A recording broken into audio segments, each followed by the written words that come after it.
കടലോളങ്ങളെ കീറി മുറിച്ചുകൊണ്ട് പോകുന്ന ഒരു കപ്പൽ. ആ കപ്പലിന്റെ ഡെക്കിൽ നിന്നുകൊണ്ട് ഈ കടൽ കാഴ്ചകൾ കാണിക്കുകയാണ് ഒരു മകനെ അവന്റെ അപ്പൻ. ഈ കാഴ്ചകളൊക്കെ കാണിച്ചുകൊണ്ട് ആ മകനോട് പറഞ്ഞു കൊടുക്കുകയാണ് ഈ മനോഹരമായ പ്രകൃതിയെ നമുക്ക് നൽകിയ ദൈവത്തെക്കുറിച്ച്, ആ ദൈവത്തിന്റെ സ്നേഹത്തെക്കുറിച്ച് ഒക്കെ ആ അപ്പന് വാദവരെ ആ മകനോട് പറയുകയാണ്.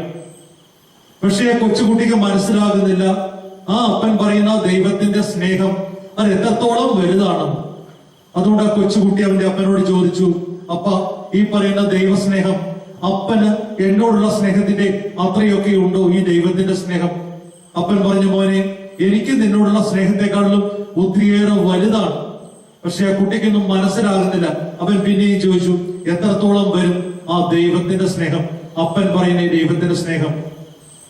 ഈ കപ്പൽ ഡെക്കിൽ നിന്നുകൊണ്ട് ആകാശ മേലാപ്പിലേക്ക് കൈകൾ ചൂണ്ടിക്കൊണ്ട് ആ അപ്പൻ പറഞ്ഞു, മകനെ, ദൈവത്തിന് എന്നോടും നിന്നോടുള്ള സ്നേഹം ഈ ആകാശത്തിന്റെ വിസ്തൃതിയെക്കാട്ടില് പരപ്പിനെക്കാട്ടില് വലുതാണ്. അവൻ അപ്പോഴും അങ്ങോട്ട് സംശയം മാറുന്നില്ല. അവൻ ചോദിച്ചു, ഈ ആകാശ മേലാപ്പിന്റെ അത്രയും ഉള്ളതാണോ ദൈവത്തിന്റെ സ്നേഹം?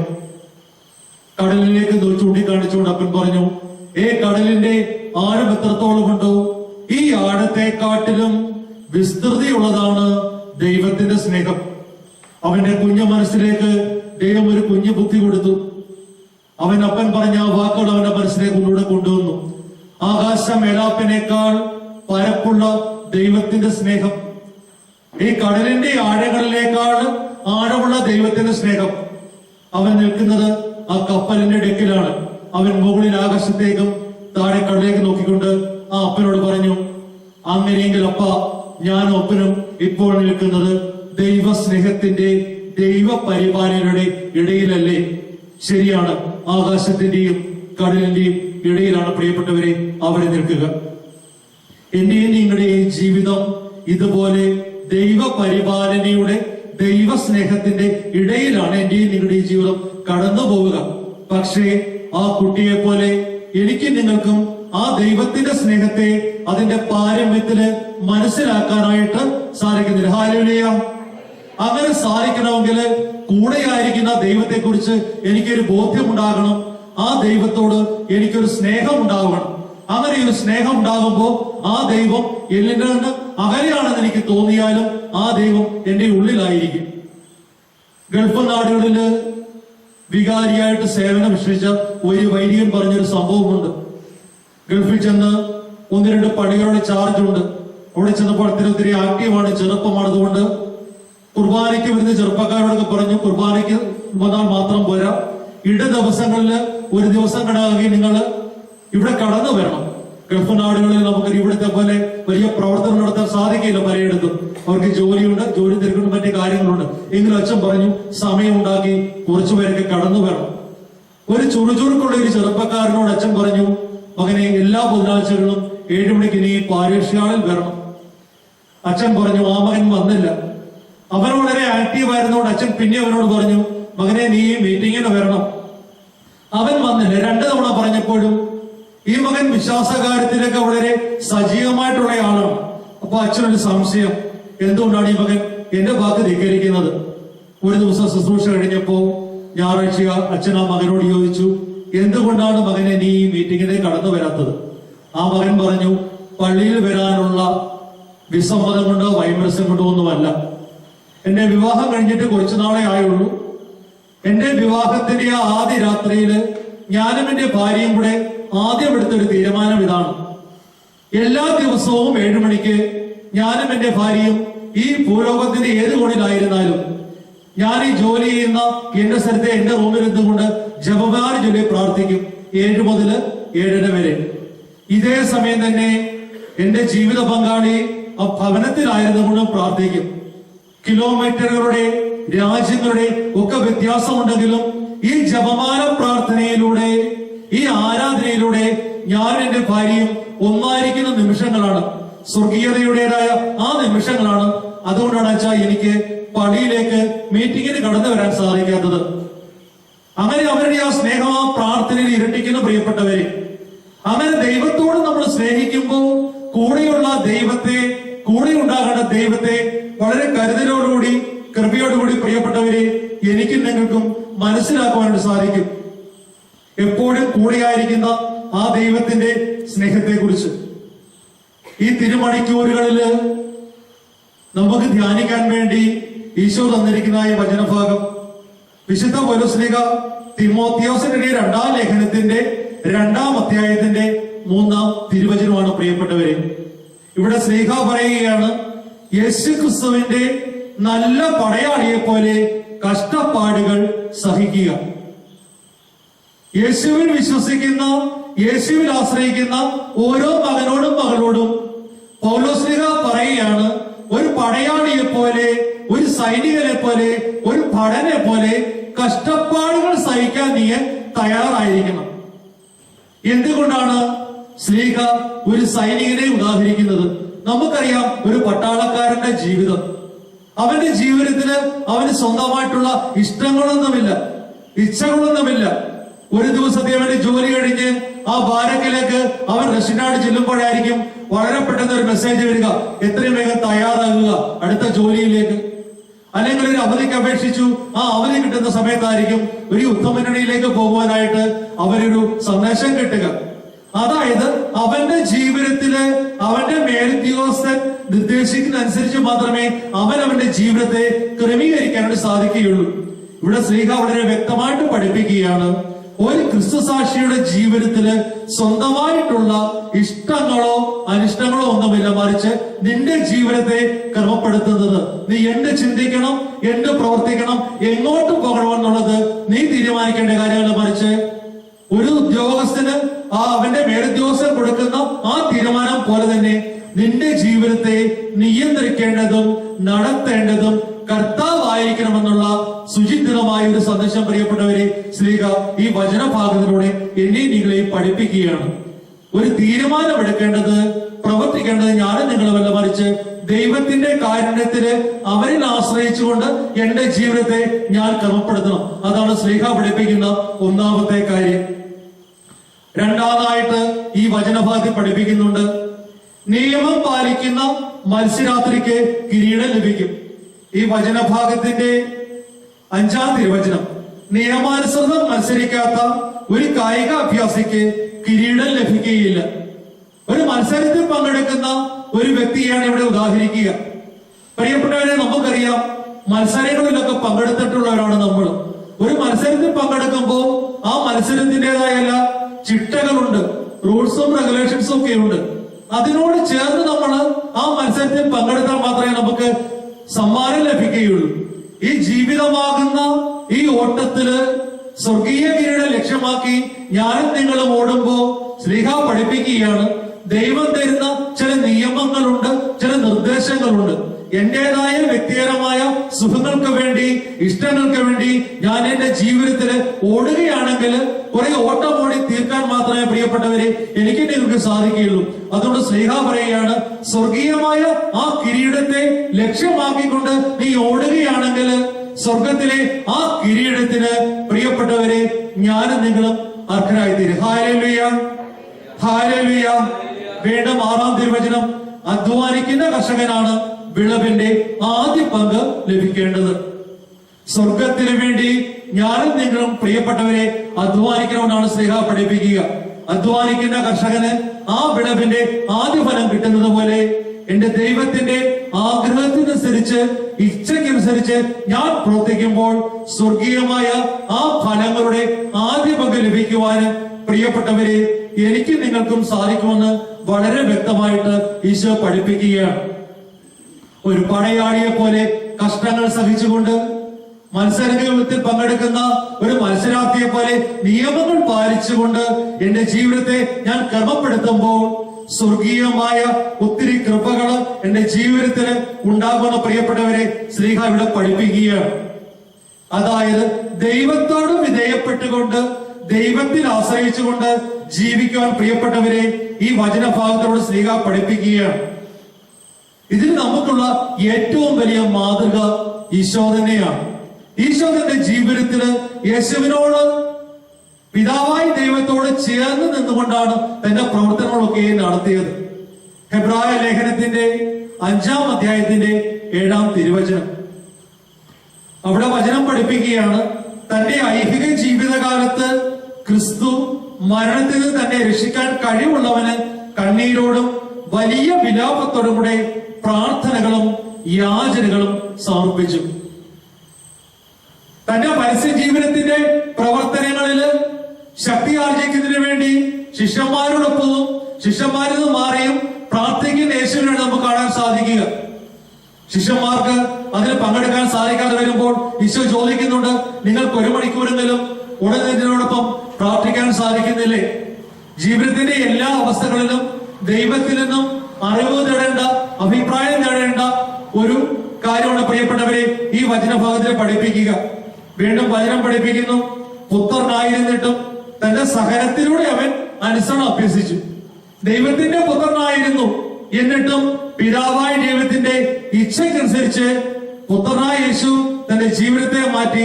അതുപോലെ ദൈവത്തിന്റെ ഇച്ഛയ്ക്കൊത്ത് സഹനങ്ങൾ ഏറ്റുവാങ്ങിക്കൊണ്ട് ലോകത്തിന്റെ രക്ഷയ്ക്ക് വേണ്ടി യേശുവിനെ ഈ ഭൂമിയിലേക്ക് പിതാവായ ദൈവം വിട്ടപ്പോൾ എതിര് പറയാതെ ദൈവത്തോട് ചേർന്ന് നിന്നുകൊണ്ട് ആ സഹനത്തിലൂടെ രക്ഷ നേടി തിരുവാനായിട്ട് പ്രിയപ്പെട്ടവരെ ഈശോ നമ്മളെ സഹായിച്ചു. അതുകൊണ്ട് വചനം പഠിപ്പിക്കുകയാണ്, സഹനങ്ങൾ ഉണ്ടാകുമ്പോ, കഷ്ടങ്ങൾ ഉണ്ടാകുമ്പോ, ദുഃഖങ്ങൾ ഉണ്ടാകുമ്പോ, രോഗങ്ങൾ ഉണ്ടാകുമ്പോൾ നിരാശയിലേക്ക് വഴുതി വീഴാതെ സഹിച്ചവനായ യേശുവിനെ ആശ്രയിച്ചുകൊണ്ട് നിന്റെ ജീവിതത്തെ ക്രമപ്പെടുത്തുവാൻ ഹെബ്രായ ലേഖനത്തിന്റെ 10-ാം അധ്യായത്തിന്റെ 15-ാം തിരുവചനം, നിങ്ങളുടെ ആത്മധൈര്യം നശിപ്പിച്ചു കളയരുത്. ക്രിസ്തുവിനോട് ചേർന്നുള്ള നിന്റെ ജീവിതയാത്രയിൽ സങ്കടങ്ങൾ ഉണ്ടാകാം, ദുഃഖങ്ങൾ ഉണ്ടാകാം, ദുരിതങ്ങൾ ഉണ്ടാകാം, ആഗ്രഹങ്ങൾ ഉണ്ടാകാം. വചനം പഠിപ്പിക്കുന്നു, നിങ്ങളുടെ ആത്മധൈര്യം നിങ്ങൾ നശിപ്പിച്ചു കളയരുത്. എന്തെന്നാല് അതിന് വലിയ പ്രതിഫലം ലഭിക്കാനെങ്കിൽ. Hallelujah, hallelujah. ഇന്ന് നിങ്ങൾ അനുഭവിക്കുന്ന കഷ്ടങ്ങൾക്കും നഷ്ടങ്ങൾക്കും ദുഃഖങ്ങൾക്കും നിങ്ങളുടെ ജീവനം തീരുന്നില്ല, മറിച്ച് ഈ ദുഃഖങ്ങൾക്കപ്പുറം, ഈ സങ്കടങ്ങൾക്കപ്പുറം ഒരു വലിയ പ്രതിഫലം പിതാവായ ദൈവം നിങ്ങൾക്ക് തരാനിരിക്കുന്നു. അതുകൊണ്ട് ദൈവത്തിന്റെ ഇഷ്ടം നിറവേറ്റി അവിടുത്തെ വാഗ്ദാനം പ്രാപിക്കാൻ നിങ്ങൾക്ക് സഹനശക്തി ആവശ്യമായിരിക്കുന്നതാണ് പ്രിയപ്പെട്ടവരെ വചനം പഠിപ്പിക്കുക.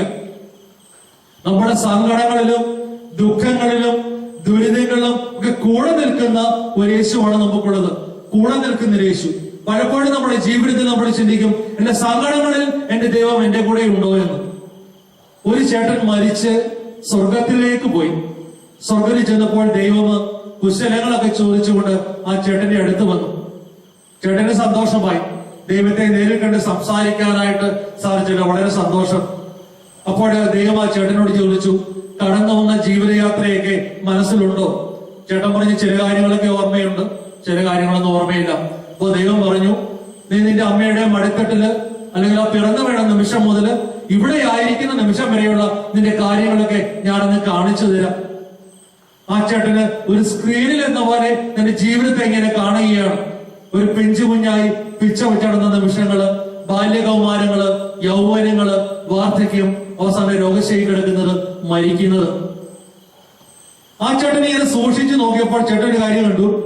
ഈ ചേട്ടൻ നടന്നു വന്ന് കാര്യപ്രാപ്തിയായ നിമിഷങ്ങളില് ഈ ചേട്ടൻ നടന്നു വരുന്നതായ ആ വഴികളൊക്കെ കാണുമ്പോൾ 4 പാദങ്ങൾ കാണാം. ആ വഴികളില് 4 പാദങ്ങള്. അപ്പൊ ഈ ചേട്ടൻ ഈശോയോട് ചോദിച്ചു, എന്തുകൊണ്ടാണ് ഈശോ ഞാൻ നടന്നു വരുന്ന വഴികളിലൊക്കെ 4 പാദങ്ങൾ കാണുന്നത്?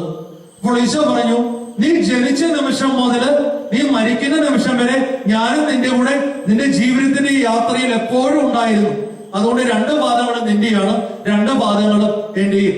ചേട്ടന് സന്തോഷമായി. ചേട്ടൻ പിന്നെ ഇങ്ങനെ സ്ക്രീനിലേക്ക് സൂക്ഷ്മയോട് നോക്കി. അപ്പൊ ചേട്ടൻ നോക്കുമ്പോ ഇതാ 2 പാദങ്ങൾ മാത്രമുള്ള ചില വഴിത്താരകളുണ്ട്. ചേട്ടന് പിന്നെ സംശയമായി. ചേട്ടൻ സൂക്ഷിച്ചു നോക്കി. ആദ്യം നോക്കിയപ്പോൾ 4 പാദങ്ങളായിരുന്നു. രണ്ടാമത് നോക്കിയപ്പോൾ 2 പാദങ്ങളെ കാണുന്നുള്ളൂ.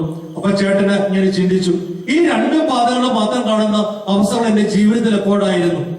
ചേട്ടന് പെട്ടെന്ന് ബോധ്യം വന്നു, എന്റെ ജീവിതത്തിന്റെ രോഗങ്ങളുടെ, സങ്കടങ്ങളുടെ, സഹനങ്ങളുടെ, കഥനങ്ങളുടെ, ഞാൻ പീഡിപ്പിക്കപ്പെട്ട അവസ്ഥകളൊക്കെയാണ് ഈ 2 പാദങ്ങൾ മാത്രം കാണുക. ചേട്ടന് പെട്ടെന്ന് ദേഷ്യം വന്നു. ചേട്ടൻ ദൈവത്തോട് പറഞ്ഞു, നല്ല ആളാണ് കേട്ടോ, എന്റെ സന്തോഷത്തിന്റെ അവസ്ഥയിലൊക്കെ എന്റെ കൂടെ ഉണ്ടായിരുന്നു. 4 പാദങ്ങൾ കാണാമല്ലോ, 2 എന്റെയും രണ്ടെണ്ണം അങ്ങയുടേതും. ഇതെന്നാ പണി? എന്റെ കഷ്ടങ്ങളിലും നഷ്ടങ്ങളും ഒന്നും കാണുന്നില്ലല്ലോ പാദം അങ്ങയുടേത്. അപ്പൊ ദൈവം വളരെ സൗമനസ്യത്തോട് പറഞ്ഞു, ആ പാദങ്ങളൊന്ന് ശരി ശ്രദ്ധിച്ചു നോക്കുക. അത് ചേട്ടൻ്റെതിനെ പാദങ്ങളാണോ? ചേട്ടൻ സൂക്ഷിച്ചു നോക്കിയപ്പോൾ അത് ചേട്ടന്റെ പാദങ്ങളായിരുന്നില്ല, മറിച്ച് ദൈവം പറഞ്ഞു ആ രണ്ട് പാദങ്ങള് എന്റെ പാദങ്ങളായിരുന്നു.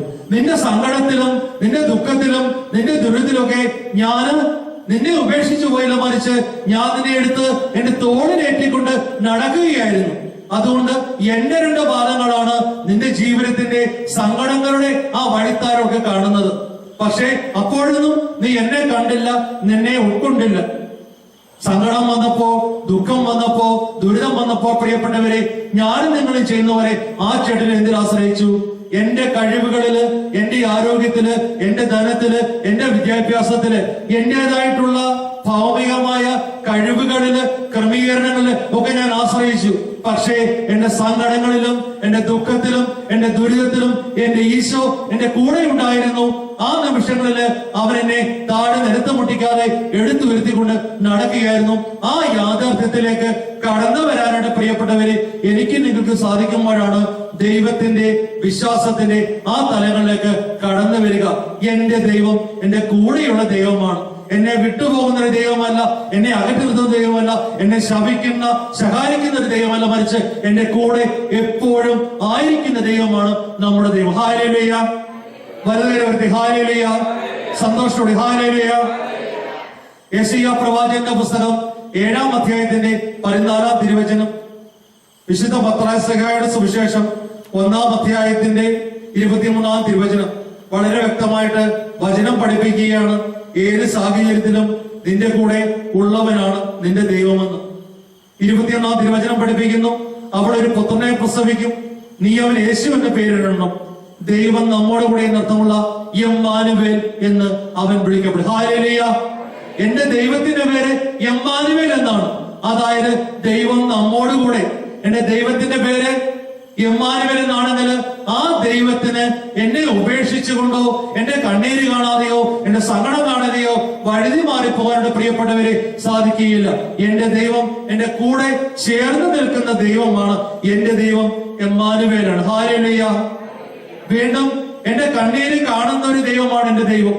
എന്റെ സങ്കടങ്ങളുടെ ഗർഗരങ്ങളുടെ തേങ്ങിലൊക്കെ കേൾക്കുന്ന ഒരു ദൈവമാണ് എന്റേത്. എന്റെ സങ്കടങ്ങളുടെ അവസരങ്ങളിലൊക്കെ എന്നോട് ചേർന്ന് നിൽക്കുന്ന ദൈവം. പുറപ്പാട് പുസ്തകത്തിന്റെ 3-ാം അധ്യായത്തിന്റെ 7-ാം തിരുവചനം, കർത്താവ് വീണ്ടും അരുളി ചെയ്തു, ഈജിപ്തിലുള്ള എന്റെ ജനത്തിന്റെ ക്ലേശങ്ങള് ഞാൻ കണ്ടു. പിതാവായ ദൈവം പറയുകയാണ്, ഈജിപ്തിലുള്ള ഇസ്രായേൽ ജനതയുടെ ക്ലേശങ്ങളെ ഞാൻ കണ്ടു. മേൽനോട്ടക്കാരുടെ ക്രൂരത കാരണം അവരിൽ നിന്ന് ഉയർന്നു വരുന്ന രോദനം ഞാൻ കേട്ടു. അവരുടെ യാതനകൾ ഞാൻ അറിയുന്നു. ദൈവം സ്വയം പറയുകയാണ്, ഇസ്രായേൽ ജനതയുടെ ഫറവോയുടെ സൈന്യത്തിന്റെ പേടി അനുഭവിക്കുന്ന ആ ഇസ്രായേൽ ജനതയുടെ രോദനങ്ങളൊക്കെ ഞാൻ കേട്ടു. അവരുടെ സങ്കടങ്ങളൊക്കെ ഞാൻ കണ്ടു. കാണുകയും കേൾക്കുകയും മാത്രമല്ല, അവയൊക്കെയും ഞാൻ അറിയുന്നു. എന്റെ ദൈവം അറിയുന്ന ദൈവമാണ്. എന്റെ കണ്ണീര് കാണുന്ന, എന്റെ കരച്ചിൽ കേൾക്കുന്ന, എന്നെ മനസ്സിലാക്കുന്ന ആ ദൈവം. ആ ദൈവം മനസ്സിലാക്കുക മാത്രമല്ല പ്രിയപ്പെട്ടവരെ, തുടർന്ന് തന്റെ പ്രവൃത്തിയിലേക്ക് കടക്കുകയാണ്. അവിടുന്ന് പറയുകയാണ്, ഈജിപ്തുകാരുടെ കയ്യിൽ നിന്ന് അവരെ മോചിക്കാനും അവരുടെ നിന്ന് ക്ഷേമകരവും വിസ്തൃതവും തേനും പാലും ഒഴുകുന്നതായ ഒരു ദേശത്തേക്ക് അവരെ നയിക്കാനുമാണ് ഞാൻ വന്നിരിക്കുന്നത്. എന്റെ ദൈവം സ്വർഗത്തിൽ നിന്നും ഈ ഭൂമിയിലേക്ക് കടന്നവർ എന്തിനാണ്? എന്റെ സങ്കടങ്ങൾ കേൾക്കുവാന്, എന്റെ സങ്കടങ്ങൾ കാണുവാന്, എന്റെ സങ്കടങ്ങൾ അറിയുവാന്. ഇവ കണ്ടുകൊണ്ടോ കേട്ടുകൊണ്ടോ ഇരിക്കുക മാത്രമല്ല, മറിച്ച് ഈ സങ്കടങ്ങളിൽ നിന്ന്, ദുഃഖങ്ങളിൽ നിന്ന്, ദുരിതങ്ങളിൽ നിന്ന് ഒരു വാഗ്ദത്ത നാട്ടിലേക്ക്, സ്വർഗീയ കൃപയിലേക്ക് എന്നെ നയിക്കുവാനുള്ള പ്രിയപ്പെട്ടവരെ എന്റെ ദൈവം കടന്നു വന്നിരിക്കുക. ഈ ഒരു യാഥാർത്ഥ്യം എന്റെ ജീവിതത്തിൽ ഉണ്ടാകണം. എന്റെ സങ്കടങ്ങളുടെ അവസരങ്ങളിൽ, എന്റെ വേദനയുടെ അവസരങ്ങളിൽ ഞാൻ ഒറ്റയല്ല, ഞാൻ ഒറ്റപ്പെട്ട ഒരു വ്യക്തിയല്ല, മറിച്ച് എന്റെ ദൈവത്തെ എനിക്ക് കൂടുതലായിട്ട് മനസ്സിലാക്കുവാനും, അല്ലെങ്കിൽ ഞാൻ എന്റെ ദൈവത്തിൽ നിന്നും വഴുതി മാറിപ്പോകുന്ന ചില അവസരങ്ങളിൽ എന്റെ ദൈവത്തിലേക്ക് ഞാനൊന്ന് തിരിഞ്ഞു ചെല്ലുവാന് ദൈവം തരുന്ന അവസരങ്ങളാണ് എന്റെ കടഭാരങ്ങള്, എന്റെ ദുഃഖങ്ങള്, എന്റെ ദൈന്യതകൾ എന്ന് മനസ്സിലാക്കണം പ്രിയപ്പെട്ടവരെ. സഹനത്തിലൂടെ ദൈവികമായ കൃപയിലേക്ക് കടന്നു ചെല്ലാൻ സാധിക്കണം. ദൈവം ആഗ്രഹിക്കുന്ന ഒരു ജീവിത രീതി ഉണ്ട്. ദൈവം ആഗ്രഹിക്കുന്ന ദൈവത്തോട് ചേർന്ന് നിൽക്കുന്ന ഒരു ജീവിത രീതി. ആ രീതിയിൽ നിന്നും ഞാൻ വഴുതി മാറിപ്പോകുന്നു. പലപ്പോഴും പാപത്തിൻ്റെതായ ചില മേഖലകളുടെ, ചില സുഖങ്ങളുടെ, ക്ഷണിക സുഖങ്ങളുടെ ഒക്കെ രീതിയിലേക്ക് കടന്നു പോകുമ്പോൾ എന്റെ ദൈവത്തിന്റെ ആ പിതൃഹൃദയം വേദനിക്കും. അതുകൊണ്ട് ചില കുട്ടികളെ നമ്മൾ ശകാരിക്കും, വഴക്ക് പറയും. എന്തിനു വേണ്ടിയിട്ടാണ്? അവരോടുള്ള സ്നേഹം കൂടുതൽ കൊണ്ടാണ്.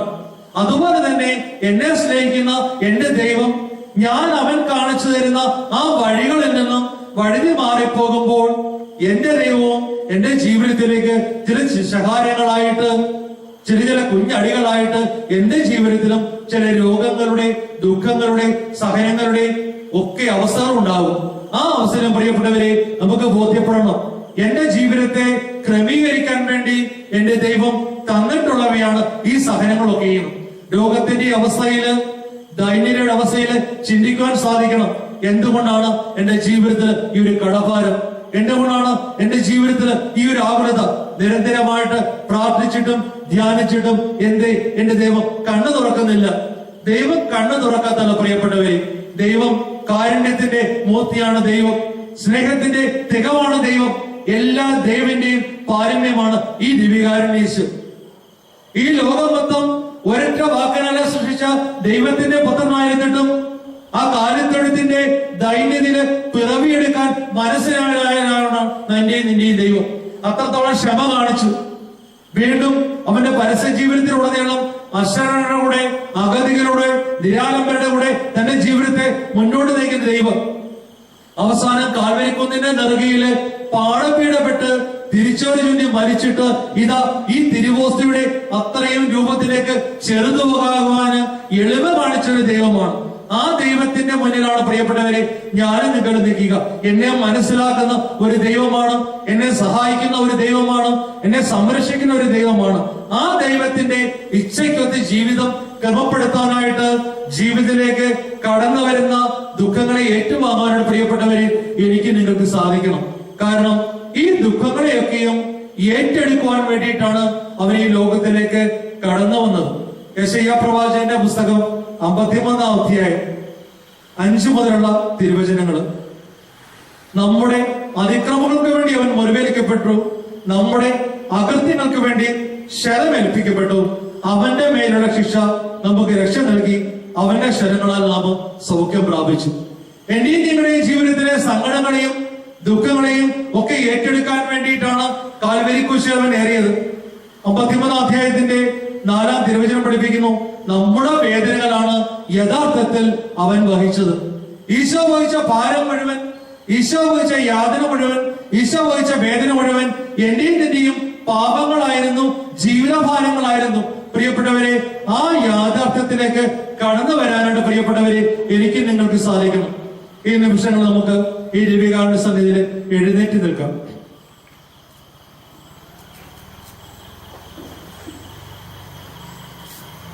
എന്റെ ജീവിതത്തിന്റെ പരിമിതികളില്, പോരായ്മകളില്, കഥനങ്ങളില് എന്നെ ഉപേക്ഷിച്ചു പോകുന്ന ഒരു ദൈവമല്ല എനിക്കുള്ളത്.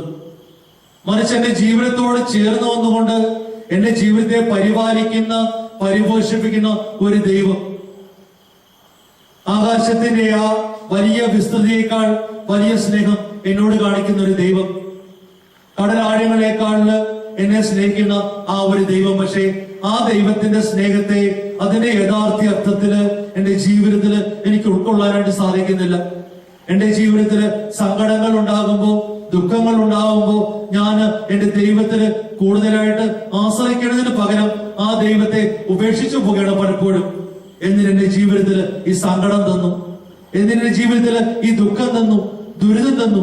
ഒത്തിരിയേറെ പഠിച്ചിട്ടും അനുയോജ്യമായ ഒരു ജോലി ലഭിക്കുന്നില്ല. വൈവാഹിക ജീവിതത്തിന്റെ ഏറെ വസന്തങ്ങൾ, വർഷങ്ങൾ പിന്നിട്ടിട്ടും ഒരു കുഞ്ഞിക്കാല് കാണുന്നില്ല, ഒരു ജോലി ലഭിക്കുന്നില്ല, സാമ്പത്തിക തകർച്ചയാണ്. ദൈനംദിന ജീവിതത്തില് സങ്കടപ്പെടുന്ന ഒത്തിരിയേറെ അവസരങ്ങൾ പ്രിയപ്പെട്ടവരെ ഞാനും നിങ്ങളും കടന്നു പോകുമ്പോ ചിന്തിക്കുക, കരുണയുള്ള ഒരു ദൈവത്തിന്റെ മക്കളായിരുന്നിട്ടും, സ്നേഹമുള്ള ഒരു ദൈവത്തിന്റെ അനുയായികളായിരുന്നിട്ടും എന്തുകൊണ്ട് ആ ദൈവത്തില് പൂർണ്ണമായിട്ട് ആശ്രയിക്കുവാന്, വിട്ടുകൊടുക്കുവാന് എനിക്ക് നിങ്ങൾക്ക് സാധിച്ചില്ല? പരസ്യ ജീവിതത്തിലുടനീളം സൗഖ്യം കൊടുക്കുന്ന ഓരോ വ്യക്തികളോടും ഈശോ ചോദിക്കുന്ന ഒരു കാര്യമുണ്ട്. നീ വിശ്വസിക്കുന്നുണ്ടോ? നിന്റെ ജീവിതത്തില് ഞാൻ ഇടപെട്ടാല് അത്ഭുതം നടക്കുമെന്ന് നീ വിശ്വസിക്കുന്നുണ്ടോ? സൗഖ്യം ലഭിച്ച ഓരോ വ്യക്തികളും പ്രിയപ്പെട്ടവരെ പറഞ്ഞു, അത് മുടന്തിലുള്ളവരാകട്ടെ, ചെകിടരാകട്ടെ, കാഴ്ചശക്തി ഇല്ലാത്തവരാകട്ടെ, ആരുമായിക്കോട്ടെ, അവരൊക്കെയും പറഞ്ഞു എനിക്ക് വിശ്വാസമുണ്ട്. സമ്പത്തിലൂടെ അടിമയുടെ പണം വാരിക്കൂട്ടിയ സക്കേവൂസിന്റെ ഗൃഹത്തിലേക്ക് ഈശോ കടന്നിരുന്നപ്പോൾ സക്കേവൂസും പറയുന്നുണ്ട്, ഇതാ അന്യായമായിട്ട് ഞാൻ പിടിച്ചുകൂട്ടിയൊക്കെ ഞാൻ ഇതാ തിരികെ കൊടുക്കുന്നു ഇരട്ടിയായിട്ട്. മരത്തിന്റെ മുകളിൽ ഇരിക്കുന്ന സക്കേവൂസിനെ താഴേക്ക് ക്ഷണിക്കുന്ന ഈശോ, ക്ഷമയുടെ, സഹനത്തിന്റെ, ത്യാഗത്തിന്റെ പര്യായമായ ഈശോ. പ്രിയപ്പെട്ടവരെ, സക്കേവൂസ് ഇരുന്നത് ഒരു മരത്തിലായിരുന്നു പറയുമ്പോൾ അത് വെറും ഒരു മരമായിട്ട് നമ്മ കരുതണ്ട. അഹങ്കാരത്തിന്റെ ചില മരങ്ങളുടെ മണ്ടയ്ക്ക് കയറിയിരിക്കണം പ്രിയപ്പെട്ടവരെ. ഞാനും നിങ്ങളും ചില കുടുംബ മഹിമകളുടെ, ചില വിദ്യാഭ്യാസ ഉയർച്ചകളുടെ, ചില സമ്പത്തിന്റെയൊക്കെ മണ്ടയ്ക്ക് കയറിയിരുന്നുകൊണ്ട് ദൈവത്തിൽ ആശ്രയിക്കാൻ പ്രിയപ്പെട്ടവരെ, ദൈവത്തിന് നമ്മളെ സഹായിക്കാൻ സാധിക്കുക. കാരണം നമ്മുടെ ദൈവം താഴ്മയിൽ ഇടപെടുന്ന ദൈവമാണ്. കുറവുകളിലെ കണ്ടെത്തി ആ കുറവുകളിലെ നിറവുകളാക്കുന്ന ദൈവമാണ്. ഈശോ പറഞ്ഞു, സക്കേവൂസേ, നീ ഇറങ്ങി വരിക. പ്രിയപ്പെട്ടവരെ, ഈ ദിവികാരന്റെ സന്നിധിയിലായിരിക്കുമ്പോൾ എന്നോടും നിങ്ങളോടും പറയുന്ന ഒരു കാര്യമുണ്ട്. ഞാനും നിങ്ങളും ഇരിക്കുന്ന ചില മരങ്ങളുടെ ശിഖരങ്ങളുണ്ട്. അത് നമ്മൾ സ്വയം മനസ്സിലാക്കേണ്ടതാണ്. എവിടെയാണ് ഞാനിപ്പോൾ കയറിയിരിക്കുന്നത്? എന്റെ ഉള്ളിലെ പാപത്തിന്റെ ചില ശിഖരങ്ങളിലാണോ? അഹന്തയുടെ ചില ശിഖരങ്ങളിലാണോ? അല്ലെങ്കിൽ ചില പാപത്തിന്റെ, വർഷങ്ങളായിട്ട് പ്രാർത്ഥിച്ചിട്ടും എന്നെ വിട്ടുപോകാത്ത ചില പാപക്കറകളുടെ മരത്തിന്റെ ശിഖരത്തിലാണോ ഞാൻ ആയിരിക്കുക? ദിവികാരന്റെ ഈശോയുടെ സന്നിധിയിൽ നമുക്ക് ദൈവത്തിന് വാക്ക് കൊടുക്കാം. ഈ നിമിഷം ആ മരക്കൊമ്പുകളും ഞാൻ ഇറങ്ങി വരുന്ന ദൈവമേ നിന്റെ സന്നിധിയിലേക്ക്. സക്കേവൂസിന്റെ വീട്ടില് ഈശോ പറഞ്ഞു, നീ നിന്റെ കുടുംബവും രക്ഷ പ്രാപിച്ചിരിക്കുന്നു. ഒരു വ്യക്തിയെങ്കിലും ഒരു ഭവനത്തില് ഈശോയിൽ നിന്നും അകന്ന് ജീവിക്കുന്ന പ്രിയപ്പെട്ടവരെ, ആ കുടുംബത്തിലേക്കുള്ള ഈശോയുടെ രക്ഷ കടന്നു വരുന്നതിന് ഒത്തിരിയേറെ തടസ്സങ്ങൾ ഉണ്ടാകും. നമ്മൾ ഒത്തിരി പ്രാർത്ഥിക്കുന്നവരാകാം, ഒത്തിരി ധ്യാനങ്ങളില് ആലയങ്ങളൊക്കെ പോകുന്നവരാകാം. പക്ഷെ നമ്മൾ ചിന്തിക്കുക, എന്തുകൊണ്ടാണ് ചില വിടുതലുകൾ എന്റെ ജീവിതത്തിൽ ലഭിക്കാത്തത്? എന്റെ വ്യക്തി ജീവിതത്തിലാണോ കുറവുകളുള്ളത്? എന്റെ ജീവിത പങ്കാളിയുടേതാണോ? എന്റെ മാതാപിതാക്കളുടേതാണോ? എന്റെ മക്കളുടേതാണോ? എന്റെ കൂട്ടായ്മയിലാണോ? എവിടെയാണ് കുറവുള്ളത്? ആ കുറവുകളെ ഈശോയുടെ സന്നിധിയിൽ നിന്നുകൊണ്ട് ഹൃദയത്തെ വിവേചിച്ചറിയുന്ന ദൈവത്തിന് മുന്നിൽ ആ ഹൃദയത്തെ വിട്ടുകൊടുക്കുക. എവിടെയാണ് കളങ്കമുള്ളത്? എവിടെയാണ് കാപട്യമുള്ളത്? പൂർണ്ണമായിട്ടും ദൈവത്തിന് വിട്ടുകൊടുത്തുകൊണ്ട് ഈ ആലയത്തിലായിരിക്കുമ്പോൾ ദൈവം പറഞ്ഞു തരും, പ്രിയപ്പെട്ടവരെ, മകനെ, മകളെ, നിന്റെ ജീവിതത്തിന്റെ ഈ മേഖലയിലേക്ക് നീ ഒന്ന് കടന്നു ചെല്ലും. ദൈവത്തിന്റെ അനുഗ്രഹത്തിൽ നിന്നും നിന്റെ കുടുംബത്തെയും മാറ്റി നിർത്തുന്ന ഒരു വലിയ തടസ്സമുണ്ട് പ്രിയപ്പെട്ടവരെ. ലാസറിന്റെ കുഴിയിടത്തിലേക്ക് കടന്ന് ഈശോ എന്നാണ് പറഞ്ഞത്, ആ കല്ലെടുത്ത് മാറ്റുന്ന പറഞ്ഞ മാത്രമേ തന്നെ ലാസറിന് ജീവൻ വെച്ചു. എന്റെ ജീവിതത്തിലും ദൈവം പറയുന്നുണ്ട്, ചില കല്ലുകളൊക്കെ എടുത്തു മാറ്റുവാൻ. ദൈവത്തിന്റെ ആ അനുഗ്രഹത്തിന്റെ കരം എന്നിലേക്ക് പ്രവേശിക്കുന്നതിന് തടസ്സമായിട്ടുള്ള പാപത്തിന്റെ, മോഹത്തിന്റെ, ക്ഷണിക സുഖങ്ങളുടെ ആ കല്ലുകളെ ഞാൻ എടുത്തു മാറ്റി കഴിയുമ്പോൾ 4 ദിവസമായി അഴുകിയ മൃതദേഹത്തിന് ജീവൻ കൊടുത്ത ദൈവത്തിന് നിന്റെ ജീവിതത്തിലും നിന്റെ തളർച്ചകളെ, നിന്റെ കഴിവുകളെ, നിന്റെ കുറവുകളെ, നിന്റെ പരിമിതികളെ സ്വർഗീയമായ കൃപയാല്, സമൃദ്ധിയാല് നിറച്ചുകൊണ്ട് ഒരു പുതിയ ജീവനം നിനക്ക് തരുവാനുള്ള പ്രിയപ്പെട്ട ഈശോയ്ക്ക് സാധിക്കും. ചിന്തിക്കുക, എവിടെയാണ് എന്റെ ജീവിതത്തിൽ ഇനി ഞാൻ മാറ്റേണ്ടതായ മേഖലകൾ? എന്റെ ജീവിതത്തിൽ എവിടെയാണ് എന്റെ ദൈവത്തോട് ഞാൻ അടുക്കേണ്ടത്? പ്രാർത്ഥനയിലുള്ള എന്റെ കുറവാണോ? ആരാധനയിലുള്ള എന്റെ വൈമനസ്യമാണോ? എന്റെ ജീവിതത്തെ ഞാൻ ഇനി എവിടെയാണ് ക്രമീകരിക്കേണ്ടത്? സ്വസ്ഥമായിട്ട് ഇവിടെ ഇരുന്നുകൊണ്ട് വചനത്തിലുള്ള പ്രിയപ്പെട്ടവരെ വീണ്ടും നമുക്ക് കടന്നു പോകാം.